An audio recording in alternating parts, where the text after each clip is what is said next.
Last video में हमने Karl Marx का हिस्टोरिकल मटेरियलिज्म कवर किया था. Now we are going to cover Marx mode of production. So, for Karl Marx, the history of human society is the story of how people relate to one another in the efforts of making a living. कि जो Karl Marx के according जो लोगों के बीच में जो relation बना था that was for making a living. ठीक है. He said the first historical act is the production of material life. पहला जो हिस्टोरिकल एक्ट हुआ था वो मटेरियल लाइफ था. He consider that forces of production along with relation of production form the basis of economic and social history of every society. तो उनके हिसाब से जो फोर्स ऑफ प्रोडक्शन होता है उसके साथ रिलेशन ऑफ प्रोडक्शन जो होता है ये दोनों चीज़ जो है वो बेसिक्स होता है इकोनॉमिक एंड सोशल हिस्ट्री के हर सोसाइटी में. The concept of mode of production has been described by Marx as comprising of firstly the force of production and secondly the relation of production. तो ये जो concept है mode of production का उसे marks के द्वारा ऐसे कंप्राइज किया गया है. तो कि पहला चीज़ होता है फोर्स ऑफ प्रोडक्शन और दूसरा होता है relation of production.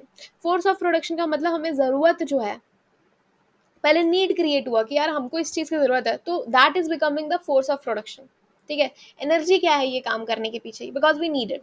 And second होता है रिलेशन ऑफ प्रोडक्शन. अब उसको आप अकेले अगर नहीं कर सकते तो उसका आपको करने के लिए थोड़ा सा इंटर रिलेशन बनाने की ज़रूरत है. तो इन दोनों चीज़ों को मिलाकर मोड ऑफ प्रोडक्शन बनता है. The crucial element in defining mode of production is the way in which the surplus is produced and is its use controlled. तो जो इसमें क्रूशियल एलिमेंट है the crucial element in defining mode of production. Mode of production का जो crucial element है वो ये है the way in which the surplus is produced and it's use controlled. तो जब सरप्लस बन जाता है मोड ऑफ प्रोडक्शन के इसको यूज़ करते हुए इसका मतलब फोर्स और रिलेशन को यूज़ करते हुए जब सरप्लस प्रोडक्ट बनता है तो उसको किस तरीके से कंट्रोल किया जाता है ये मोड ऑफ प्रोडक्शन का क्रूशियल पार्ट है. Now, the force of the production consists of such items as the capital, the tools and machinery, raw material, and so on. The force of production consists of such items. तो जो force of production है वो क्या क्या चीज़ को consist करता है? The capital, the tools, the machinery, raw material, and so on. जो कौन कौन सी चीज़ इन्वॉल्व हो रही है तो उसको हम as a force of production consider कर रहे हैं. ठीक है. कैपिटल को यहाँ पर मान के चलते हैं कि जिस भी तरह का इन्वेस्टमेंट उसमें ज़रूरत है. टूल्स और मशीन्स की जो ज़रूरत है उसको प्रोड्यूस करने के लिए कोई मटेरियल को एंड हमें उसके लिए रॉ मटेरियल की चाहिए और भी चीज़ें जो चाहिए वो सभी हमारे फोर्स ऑफ प्रोडक्शन में आ गया. The relation of production are the relationship between owner and the means of production. तो जो रिलेशन ऑफ प्रोडक्शन है उसको डिफाइन किया जा रहा है कि रिलेशनशिप ओनर के पास जो कि मतलब उस चीज़ का बॉस है और मीन्स ऑफ प्रोडक्शन जो भी चीज़ों की वजह से वो बन रहा है. इसका मतलब हो गया and the labour who sell the labour for wages in the labour market. और ये किनके बीच में एक ओनर जो कि मीन्स ऑफ प्रोडक्शन का सुविधा ला रहा है एंड लेबर्स जो कि अपना लेबर मतलब अपना एफर्ट्स को ट्रेड कर रहे हैं फॉर वेज पैसों के लिए लेबर मार्केट में. तो ये है हमारा क्या है रिलेशनशिप ऑफ प्रोडक्शन. ठीक है. According two marks the development of society undergo different phases in history from primitive ancient asiatic feudal capitalistic and socialistic to ultimately communist time. Marks के अकॉर्डिंग जो सोसाइटी का डेवलपमेंट हुआ है वो different different phases से होते गया है हिस्ट्री में. पहले प्रिमिटिव था. प्रिमिटिव का मतलब प्राइमरी एकदम बेसिक चीज़ जो हमको चाहिए थी पहले उस पर फोकस हो रहा था. फिर एंशियंट थोड़ा सा डेवलपमेंट आया थोड़ी सी और एक्स्ट्रा फैसिलिटी हमको ज़रूरत हुई. फिर एशियाटिक एशियाटिक मतलब क्योंकि पहले जो डेवलपमेंट स्टार्ट हुए थे वो अफ्रीकन एंड एशियन कॉन्टिनेंट्स में होता है. तो फिर उधर क्योंकि ज़्यादा ग्रोथ आया तो वो उस लेवल की अब बात हो रही है कि इस रीजन में फिर होना शुरू हुआ. फ्यूडल उसके बाद कैपिटलिस्टिक उसके बाद socialistic and ultimately to communist time. तो ऐसे ऐसे ये बढ़ता गया. In Marx writing stages of social history are indifferentiated not by what human beings produce but by how and by what means they produce the material goods for subsistence. Marks ये लिखते हैं कि सोशल हिस्ट्री सिर्फ इस चीज़ को नहीं बताता है कि मतलब कैसे अलग अलग ह्यूमन बीइंग्स ने क्या क्या प्रोड्यूस किया बट ये भी बताता है कि कैसे क्या और किन चीज़ों को यूज़ करते हुए हमने ये मटेरियल गुड्स को एग्जिस्टेंस में लाया इसको यूज़ करना शुरू किया. How these phases of historical development coincides the development of the in different modes of economy, कैसे ये जो हिस्टोरिकल डेवलपमेंट जो हुए थे ये इकोनॉमी, मोड्स ऑफ इकोनॉमी के साथ कैसे कंसाइड करते हैं। मटेरियल बन रहा तो इकोनॉमी भी आ रही है। Then primitive society has primitive mode of production, जो प्रिमिटिव सोसाइटी है उसका प्रिमिटिव मोड ऑफ प्रोडक्शन है।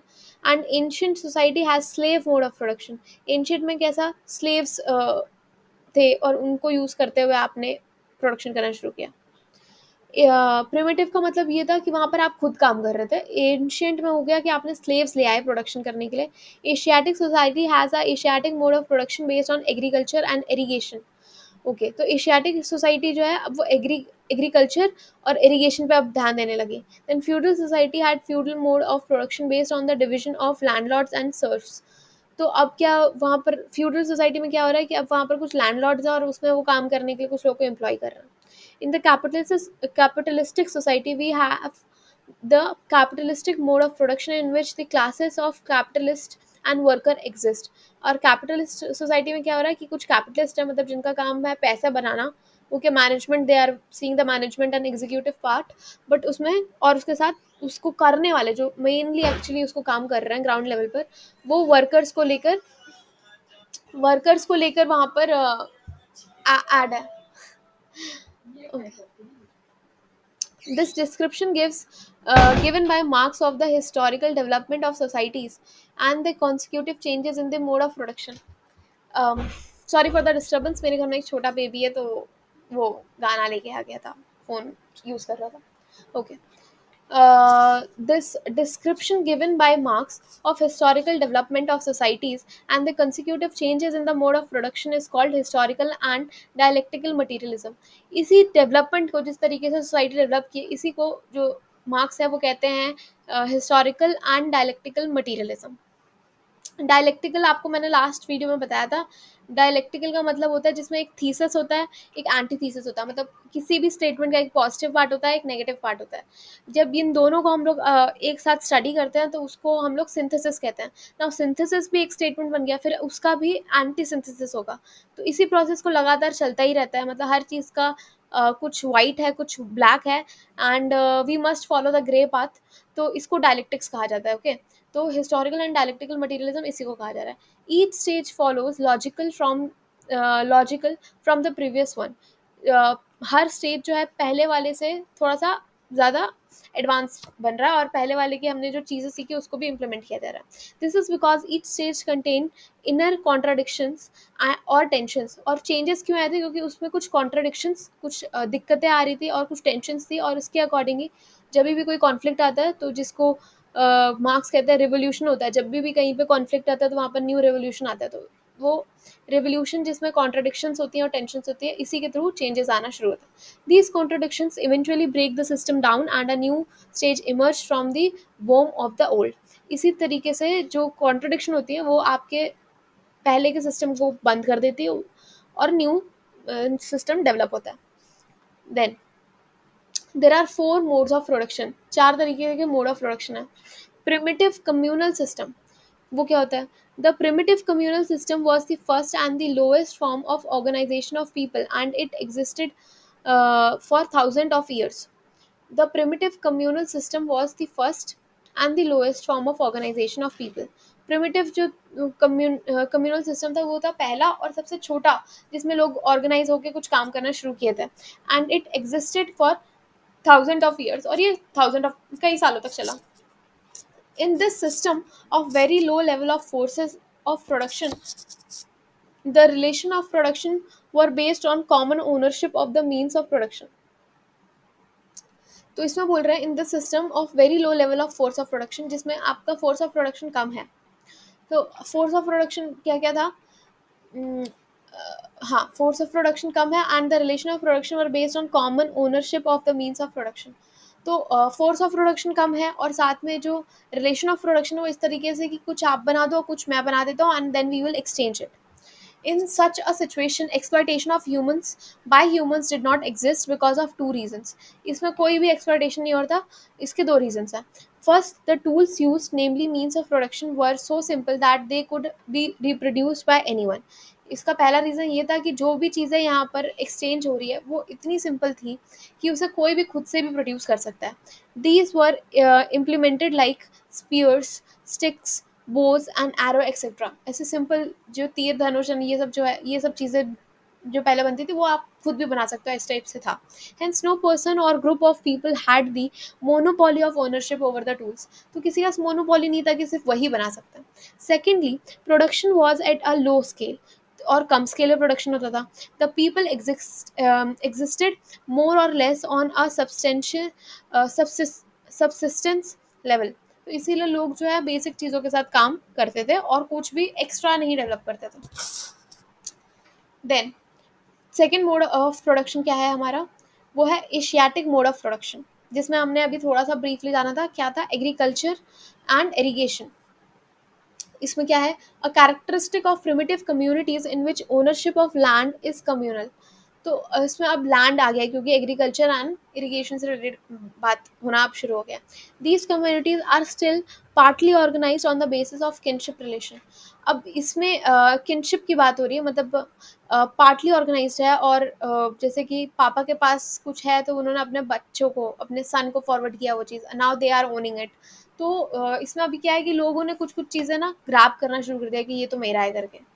Then state power which expresses the real or imaginary unity of these communities.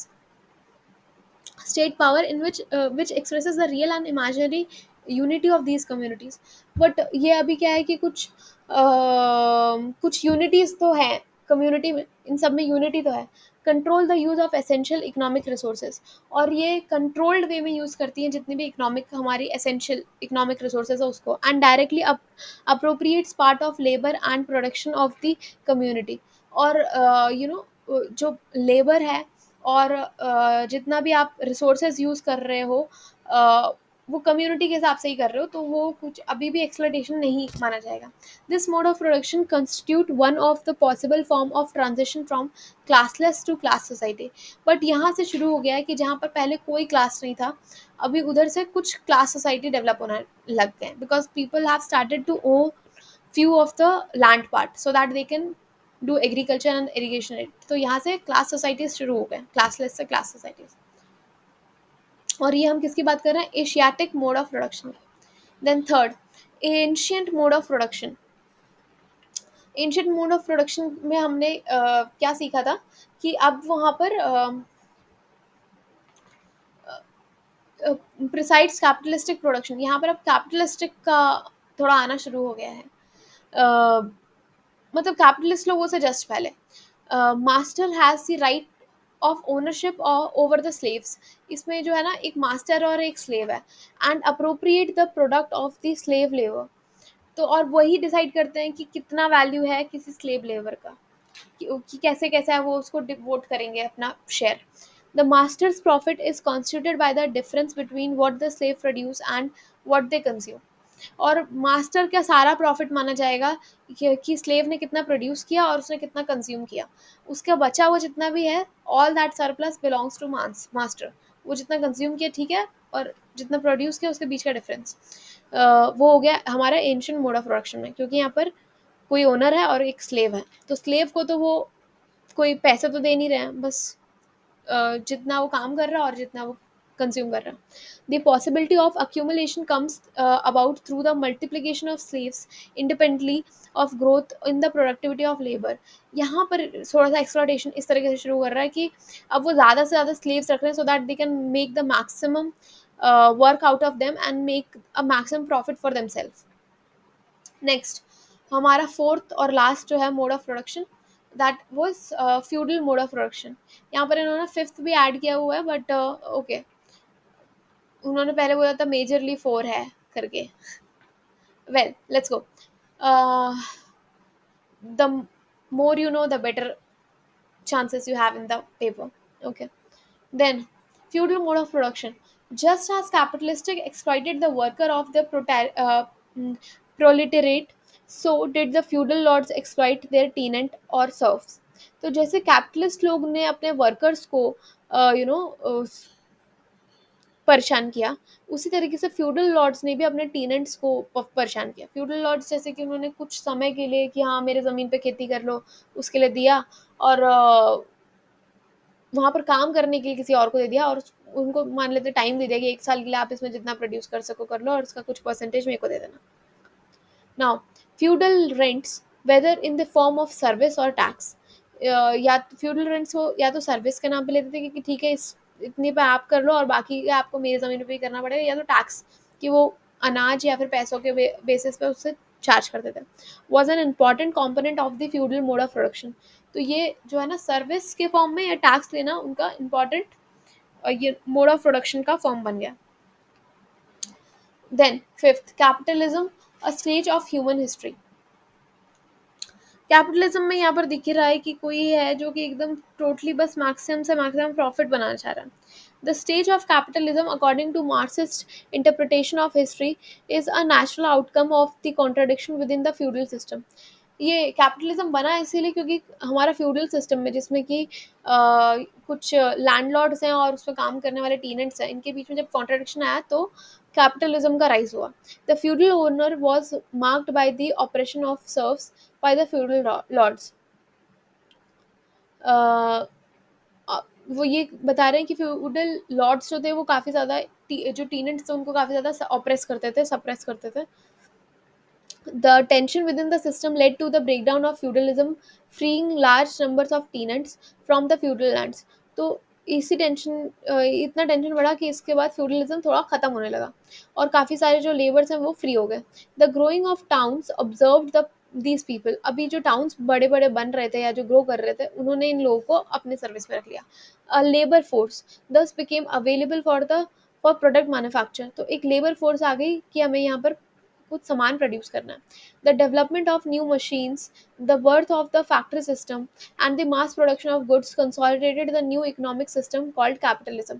अब ये जो टाउन्स में आए तो इनके पास बड़ी बड़ी मशीन्स थी, फैक्ट्रीज थे और मास प्रोडक्शन होना शुरू हुआ, जिससे एक न्यू इकोनॉमिक सिस्टम बनना शुरू हुआ जिसको कहते हैं capitalism. It is a stage that will generate its own contradiction too. But ये एक ऐसा स्टेज है जो कि अपना कॉन्ट्रडिक्शन भी क्रिएट करेगा। As a mode of production, capitalism is characterized by the following feature. और मोड ऑफ प्रोडक्शन को देखते हुए कहा जाए तो capitalism is characterised by the following feature. तो इन फीचर्स को देखते हुए अगर ये फीचर्स है तो वो कैपिटलिज्म है।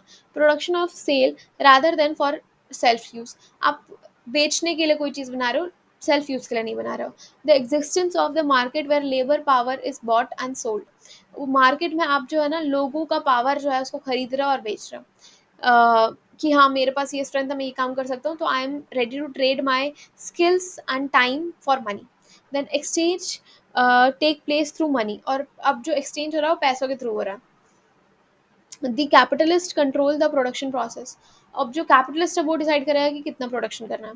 The capitalist control financial decisions. जो भी डिसीजन की इस प्रोडक्ट में या फिर इस प्रोडक्शन में कितने पैसे लगने हैं वो कैपिटलिस्ट डिसाइड करेगा।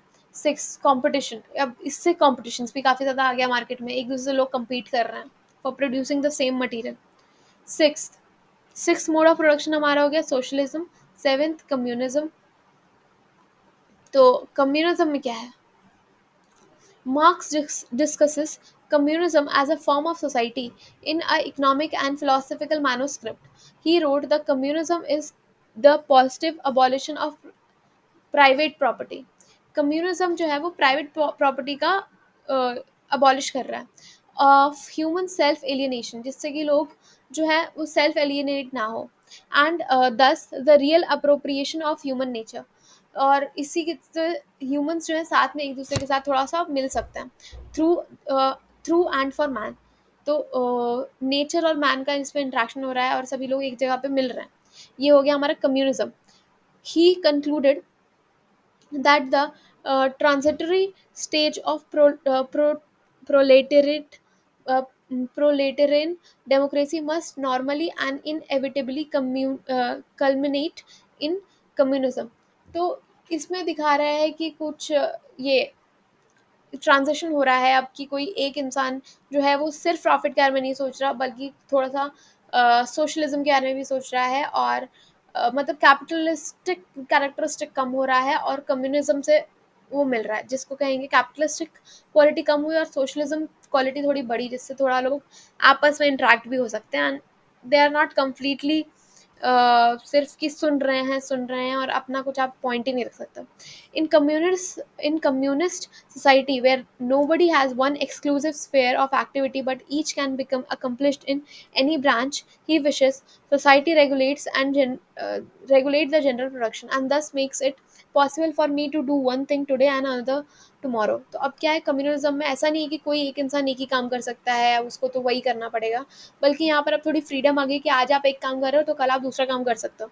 To hunt in the morning, fish in the afternoon, rear cattle in the evening, criticize after dinner, just as I have a mind without ever becoming hunters, fishermen, herdsman or critic. तो अब क्या है, अब आप कभी भी कुछ भी कर सकते हो जिस टाइम पर आपको जो सही लग रहा है.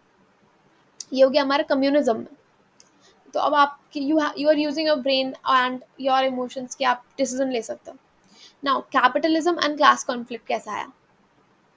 तो एक बार छोटा सा, कैपिटलिज्म में क्या हो रहा था, जब लोग जो वर्कर्स हैं वो ट्रेड कर रहे हैं अपनी सर्विस, और सारे डिसीजंस जो हैं वो एक ओनर ले रहा है जिसको हम कैपिटलिस्ट कहते हैं. तो वो क्या डिसाइड होना है, उसमें कितने पैसे लगेंगे, कितना प्रोडक्शन होगा, वो सब कुछ वो डिसाइड करेगा, और उसमें जो वर्कर्स हैं वो अपना स्किल्स और अपना वर्क ट्रेड करेंगे for money. Now, the very foundation of which capitalism survives, uh, namely the existence of private property, mass production of commodities under the factory system for profit, and the existence of the working class that is forced to sell its labor power in the markets lead to polarization of classes.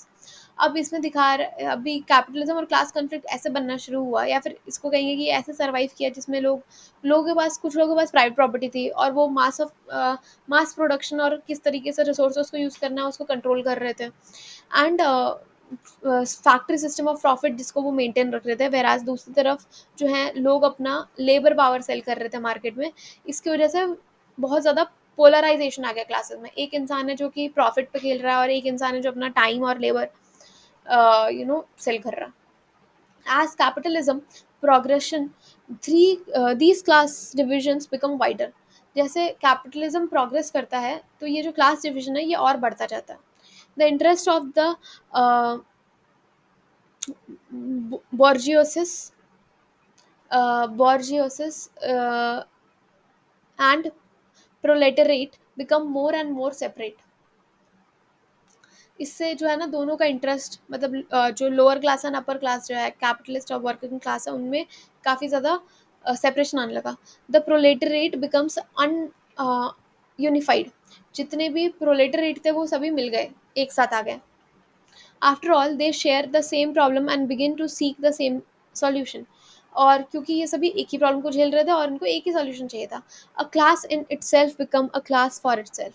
अभी जो ये class थी, जो कि class in it self का मतलब हुआ all they were sharing same problem and seeking the same solution, जिसको वो एक क्लास बना रहा है, ये बन गए एक क्लास फॉर इट सेल्फ, एक दूसरे के लिए खड़े हो गए. Now, forces of production. The forces of production expresses the degree to which human beings control nature. ये एक्सप्रेस करता है कि कैसे जो है ह्यूमन बींग्स जो हैं वो नेचर कंट्रोल करते हैं. The more advance the productive forces are, the greater is the control over the nature and vice versa. मतलब कि जितना ज़्यादा आपके पास प्रोडक्शन फोर्स होगा उतना ज़्यादा आपके पास नेचर पे कंट्रोल होगा, और जितना ज़्यादा आपके पास नेचर पे कंट्रोल होगा उतना ज़्यादा आपके पास प्रोडक्शन फोर्स होगा.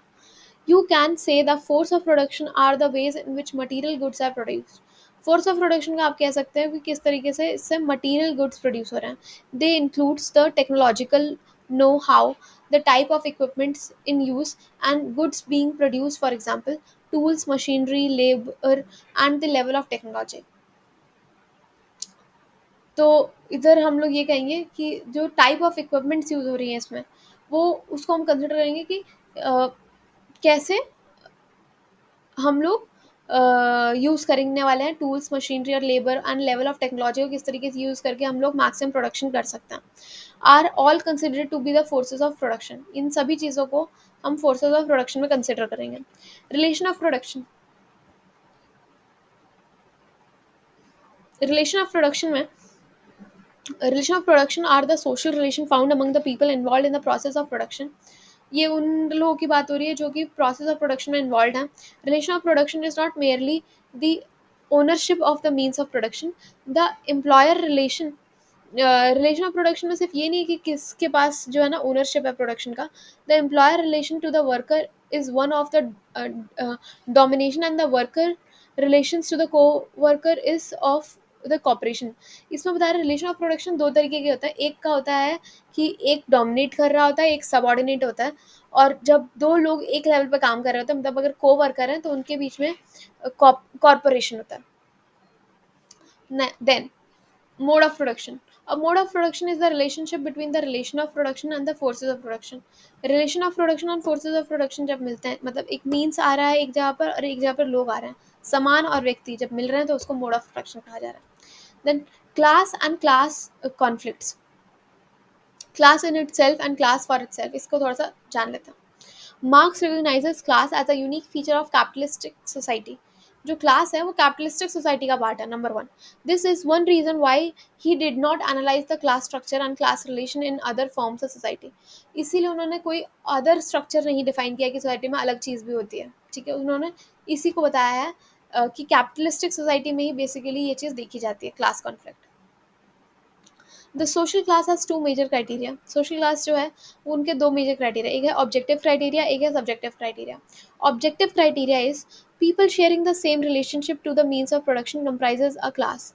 जो कि same means of production share कर रहे हैं उसे एक क्लास कंसिडर किया गया है. For example, all labours are the have a similar relationship with the land owners. जैसे कि सब लोग जो है एक ही रिलेशन, सारे लेबर्स एक रिलेशन रखते हैं अपने लैंड ओनर के साथ. This this is he calls class in itself. मतलब कि जो कि सेम सिचुएशन में है, सेम प्रॉब्लम फेस कर रहे हैं और एक ही सॉल्यूशन चाहते हो, वो लोग जो हो गए उनको कहा जा रहा है class in itself. According to him, it is not sufficient for class to be class in itself. ये सफिशिएंट नहीं है कि आप एक दूसरे को आइडेंटिफाई कर लो कि हाँ हमारी भी, अरे मेरी भी ये प्रॉब्लम, आपकी भी ये problem, but it should also be class for it self. आपको सिर्फ क्लास इन इट सेल्फ समझ के कि हाँ मेरी और आपकी प्रॉब्लम सेम है, ये बात जान के आप यू कैन नॉट स्टॉप. आपको अपने लिए क्लास फॉर इट सेल्फ बना पड़ेगा. That is subjective criteria. तो सब्जेक्टिव क्राइटेरिया क्या हुआ? Subjective criteria a similar consciousness, यही चीज़ कि हाँ हाँ हमें सेम प्रॉब्लम है और सेम सॉल्यूशन चाहिए. Of a class serves as the basic of uniting its member. आप लोग एक साथ आ जाओ फॉर ऑर्गेनाइजिंग सोशल एक्शन, जिससे आप एक सोशल एक्शन, मतलब एक मास लेवल पे कुछ एक्शन ले सको. Here this similar class of consciousness towards acting together for their common interest is what Marx call class for itself. Now यहाँ पर जो है ना कॉन्शियसनेस कि हमें एक साथ काम करना है एक कॉमन इंटरेस्ट की तरफ, इस काम करने को आप साथ में आए और काम कर रहे हो इसके सॉल्यूशन के लिए, इसको कहा जा रहा है क्लास फॉर इटसेल्फ. ना कि सिर्फ एज अ विक्टिम कि हाँ हाँ हमें ये प्रॉब्लम है. एक दूसरे को आइडेंटिफाई करने के अलावा you have to work for it. That is making you class for itself. In this work the poverty of philosophy, Marx observed that the working class which exists in this manner is only a mass of individuals and is a mere class in itself. इसमें ये कह रहे हैं कि इसमें poverty है और काफ़ी सारे इंडिविजुअल्स हैं, लेकिन वो क्लास इन इटसेल्फ आइडेंटिफाई कर रहे हैं, मतलब they are not united, they are separate and facing the same problem. when it unites in the struggle against capital, it forms itself into a class for itself. जब ये लोग unite होंगे और इसके खिलाफ कुछ करेंगे, when they will take some action against it, तब इसको कहा जाएगा class for itself. the interest it defends becomes the class interest. जो इन लोगों का इंटरेस्ट है, इस मतलब अपने फेवर में जो ये चीज़ चाहता है उसको कहा जाएगा इस क्लास का इंटरेस्ट क्या है. Then the strength of Marx class concept lies in the fact that he sees the strength of Marx concept lies in the fact that he sees two classes as being linked with each other in terms of exploitative relationship. जो marks के हिसाब से यहाँ पर सिर्फ दो class दिख रही है उनको, जो कि इनके बीच में एक एक्सप्लॉयटेटिव रिलेशन है. The haves have power one the haves have power over the have nots. The haves have power over the have nots by virtue of their ownership of the means of production. Because उन्होंने कुछ चीज़ों के ऊपर ownership की हुई है तो उनके पास है, जिसकी वजह से वो ओवर पावर कर देते हैं जिनके पास वो चीज़ नहीं है. when the have nots become aware of their exploited condition they form a class for itself. जब वो अपने कंडीशन के बारे में समझ जाते हैं जिनके पास नहीं है, हैव नॉट्स के पास, तो वो क्लास फॉर इट सेल्फ बन जाता है, but for that they have to be aware of it कि उन्हें कुछ करना पड़ेगा.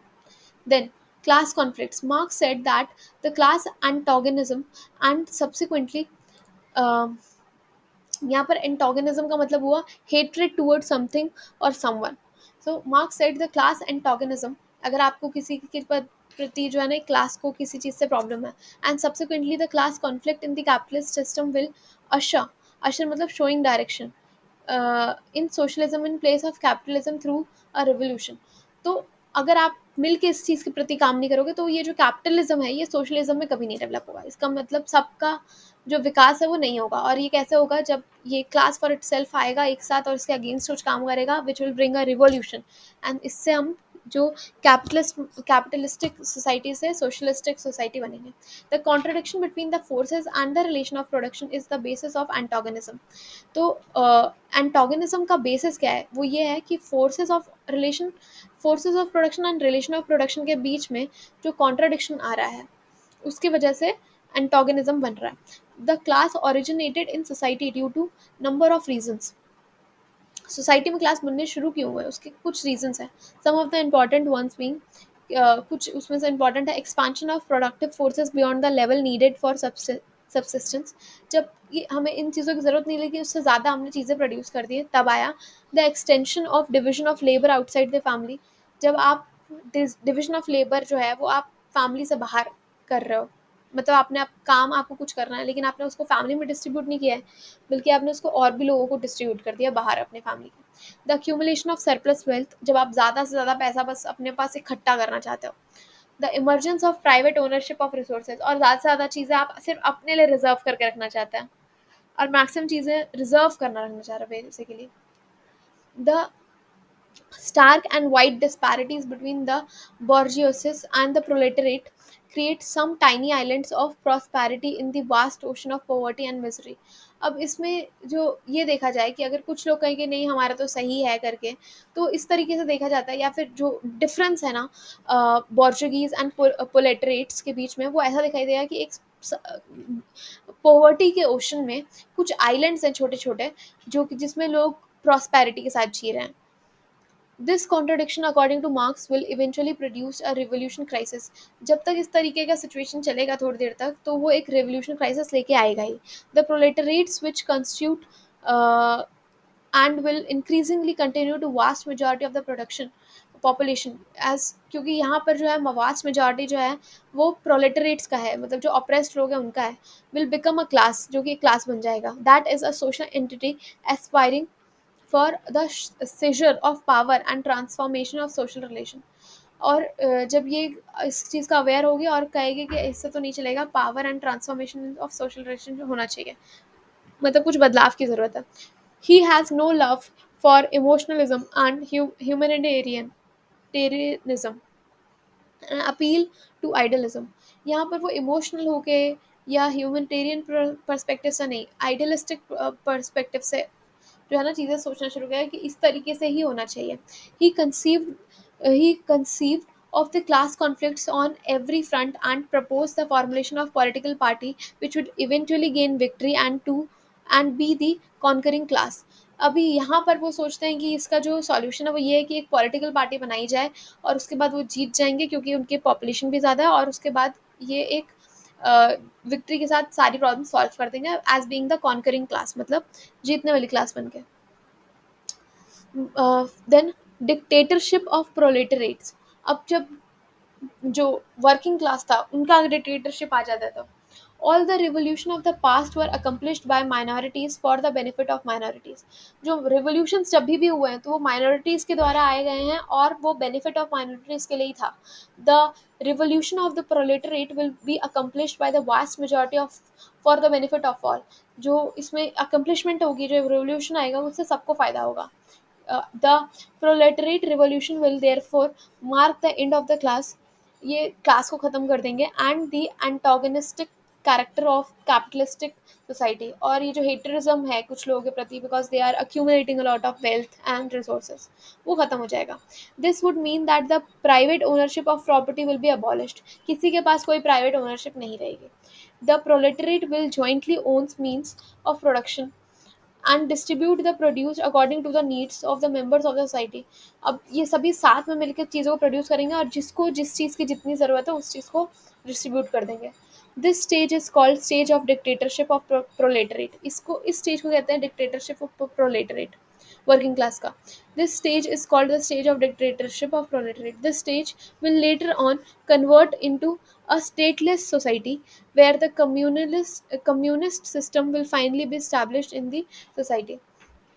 इससे क्या होगा कि एक स्टेटलेस सोसाइटी बन जाएगा और क्लासलेस सोसाइटी बन जाएगा और बस कम्युनिटीज रह जाएंगी जो कि सोसाइटी में एग्जिस्ट करेंगी. This will also in all kind of social classes, और हर तरीके की सोशल क्लासेस को इसमें ख़त्म कर दिया जाएगा. End of all kinds of class conflicts for the future, और किसी भी प्रकार का क्लास कॉन्फ्लिक्ट भी नहीं होगा फ्यूचर में. This will also mean de alienation of the proletariat. इससे जो है जो प्रोलेटरेट है, जो वर्किंग क्लास है, वो डी एलिनेट भी नहीं होगा. सो this after this we will talk about the Marx and social change. Hmm.